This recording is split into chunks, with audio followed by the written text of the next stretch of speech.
Màn đêm rơi trên những phim đàn anh, mà sao tim anh vẫn không ngừng nhớ đến em. Người hỡi bao ngày, dù xa nhau anh vẫn tin rằng ở nơi ấy em cũng thổn thức nhớ anh. Ngày ta xa nhau cũng là ngày mưa, từng hạt mưa rơi trên đôi vai nặng trĩu những nỗi lo. Anh biết em buồn, nhưng anh mong nơi em hãy hiểu, ở nơi đây anh vẫn chờ đợi em. Dẫu tháng ngày sau có mệt mỏi, người cứ vô tư và cứ an nhiên. Hạnh phúc nơi đây anh vẫn giữ gìn, đau thương nhường nào thì anh xin hãy dành hết cho anh. Vẫn mong ngày em sẽ trở về phố quen nơi anh chờ đón người anh mang nỗi nhớ. Khoảng cách khi ta không gần bên nhau chỉ là thử thách. Em mà khi yêu nhau sẽ về bên nhau.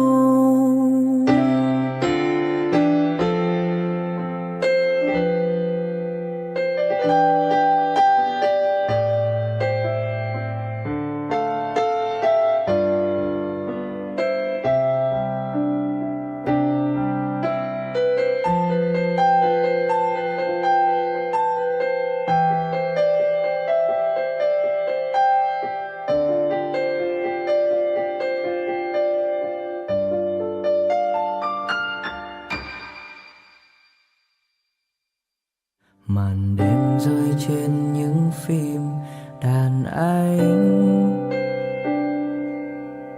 mà sao tim anh vẫn không ngừng nhớ đến em.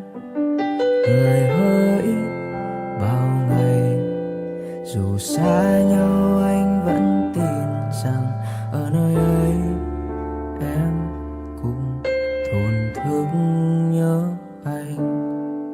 Ngày ta xa nhau cũng là ngày mưa, từng hạt mưa rơi trên đôi vai nặng trĩu những nỗi lo. Anh biết em buồn, nhưng anh mong nơi em hãy hiểu, ở nơi đây anh vẫn chờ đợi em. Dẫu tháng ngày sau có mệt mỏi, người cứ vô tư và cứ an nhiên. Hạnh phúc nơi đây anh vẫn giữ gìn, đau thương nhường nào thì anh xin hãy dành hết cho anh. Vẫn mong ngày em sẽ trở về phố quen nơi anh chờ đón người anh mang nỗi nhớ. Khoảng cách khi ta không gần bên nhau chỉ là thử thách.